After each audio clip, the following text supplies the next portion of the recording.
nous-mêmes, arié petit héros ça yo, vin fort liberté jeudi a, pour nous dire devant tout le monde, nous pas oublier le sacrifice d'ancêtres nous. C'est ça que fait moi inviter nous dire ensemble avec nous. Vive fort liberté, vivons Haïti, grand monde tête libre, libre et prospère.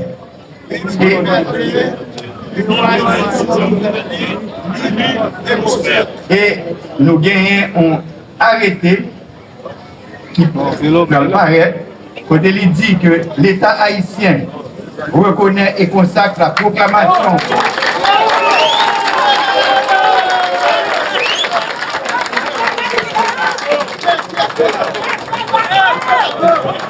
l'État haïtien reconnaît et consacre la proclamation préliminaire de l'indépendance du 29 novembre 1903.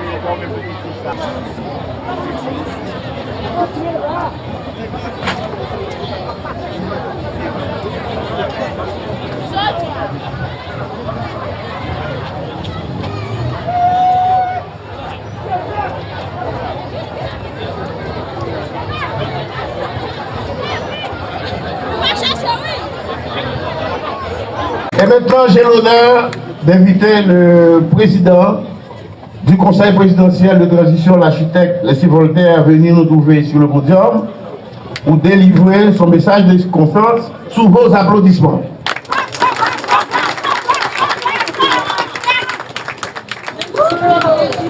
Monsieur le Président,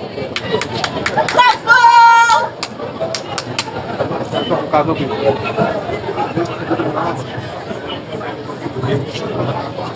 Bonjour. Bonjour, jeunesse fort liberté. Messieurs les membres de l'état-major des forces armées d'Haïti, messieurs les membres de l'état-major de la police, monsieur le maire de Fort Liberté et les membres du cartel de Fort Liberté, mesdames, messieurs les autorités régionales en vos rangs, titres et qualités, professeurs, chercheurs, étudiants de toutes les générations et de tous les niveaux, chers acteurs de la société civile et organisateurs de l'événement, distingués invités, jeunesse de Fort Liberté. Je dis à nous là pour nous commémorer 29 novembre. Créons peuple là, pas de gomme. Même si vous voulez effacer toute date, tout symbole, vous n'êtes pas capable parce que créons peuple là, pas de gomme.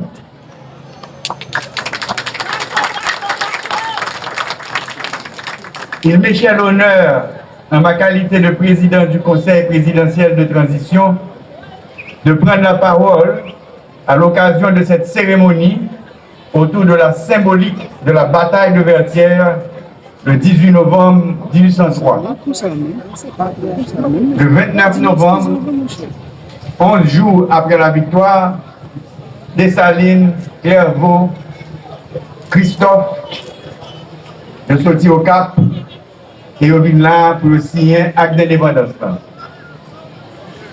Si à la fin de l'année 1803, on marque la conclusion d'une des plus grandes et glorieuses batailles de la guerre de libération nationale haïtienne,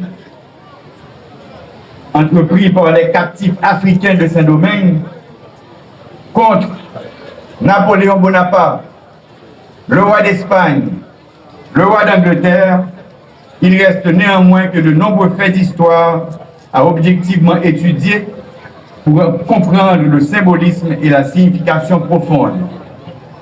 dans cette relativement longue période d'une douzaine d'années, de 1791 avec la cérémonie du bois caïman jusqu'en 1803. Dans cette perspective, la date du 29 novembre porte une grande charge symbolique.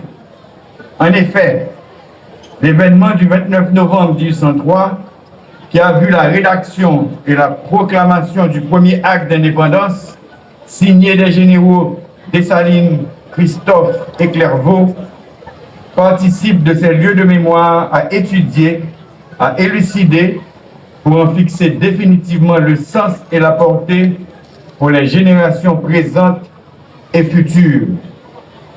Il est toutefois clair au nombre d'historiens qui se sont penchés sur les dates importantes de cette guerre que l'événement du 29 novembre 1803 à Fort-Dauphin, aujourd'hui Fort-Liberté, n'est pas du tout banal, puisqu'il se situe dans le contexte de l'inénarrable victoire de Vertières du 18 novembre 1803.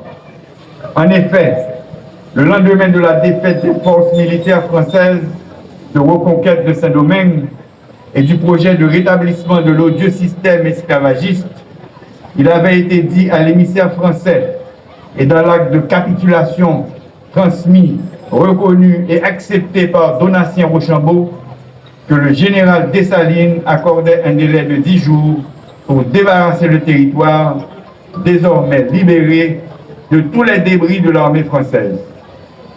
Qu'un tel ultimatum fasse l'objet d'une commémoration exceptionnelle, cela se comprend aisément.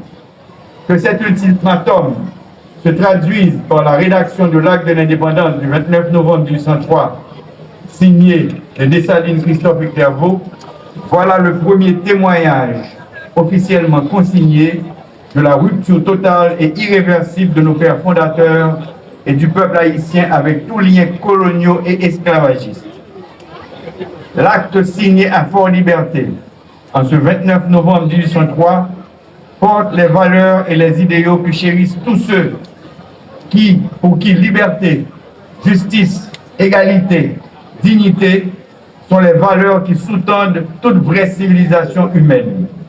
À travers cet acte, les jeunes Haïtiens, Africains et Afro-descendants ont signifié à l'humanité entière l'importance du courage, de la bravoure, de la détermination de combattre l'insécurité colonialiste et par la volonté de liberté, d'indépendance, de souveraineté, de justice, de dignité et de progrès chez tout peuple qui aborde l'oppression et la barbarie.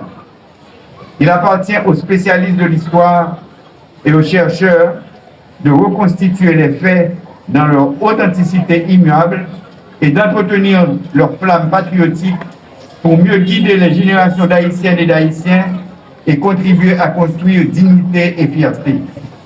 Le 29 novembre 1803 traduit officiellement la fin de l'asservissement des Haïtiens par le système esclavagiste et porte un coup formidable au mythe de la suprématie blanche, à la domination et à l'aveuglement de tous les peuples qui souillaient et détruisaient leur humanité dans des pratiques d'exploitation des autres, de non-respect des droits et dans leur volonté active de soumettre et d'exploiter d'autres peuples.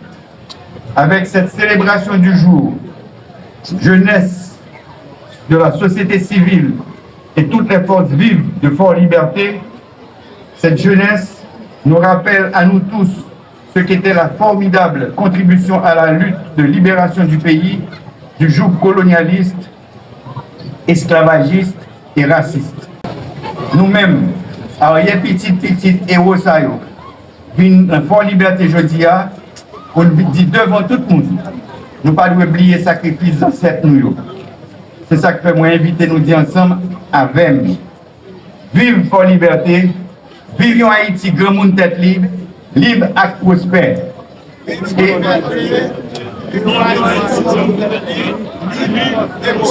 Et nous gagnons arrêté qui paraît, quand il dit que l'État haïtien reconnaît et consacre la proclamation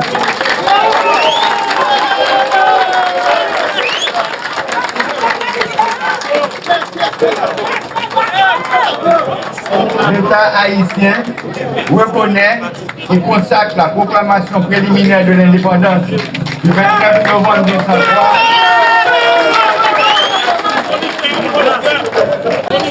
faite à Fort-Dauphin, devenant Fort-Liberté. Article 2. Le 29 novembre est déclaré journée de réflexion sur les faits marquant l'histoire nationale. Au cours de cette journée, les institutions d'enseignement et de recherche et les stations de radio et de télévision organiseront respectivement des programmes de réflexion sur les faits marquants de l'histoire nationale et diffuseront les émissions de circonstances. Nous-mêmes, le Conseil présidentiel de transition, notre travail pour finir avec insécurité,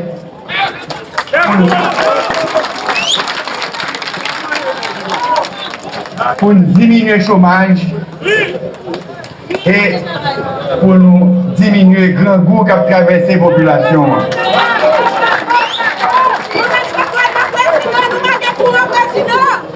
Notre travail pour que nous ouvrions pas pour la liberté.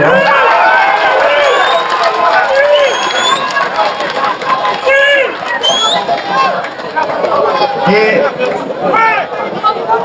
pour nous restaurer Fort Liberté qui est capable de servir comme phare pour le tourisme haïtien. Merci. Merci beaucoup.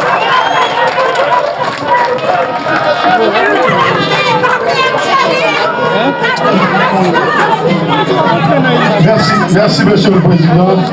Avant que Papa Jebono il national là, la part des représentants ISPA qui là, Monsieur le Président. Oui.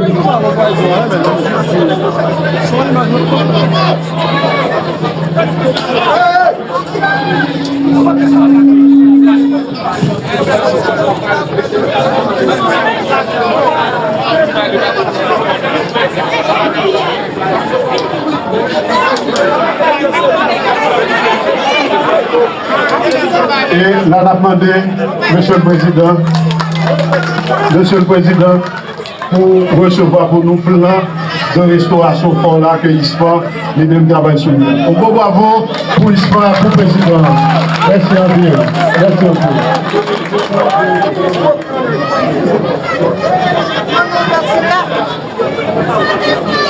Président sort recevoir plan pour fort. Et nous connaissons le pays fait avec symbole. Et ce symbole est capable d'attirer les touristes pour qu'il fasse des business, pour qu'il fasse que tout le monde est capable de jouer dans la ville. Et d'après des campagnes, nous avons demandé pour Fafa exécuter pour nous la dessalinienne pour nous capables de faire à cérémonie ça, Fafa jeune, Fort Liberté.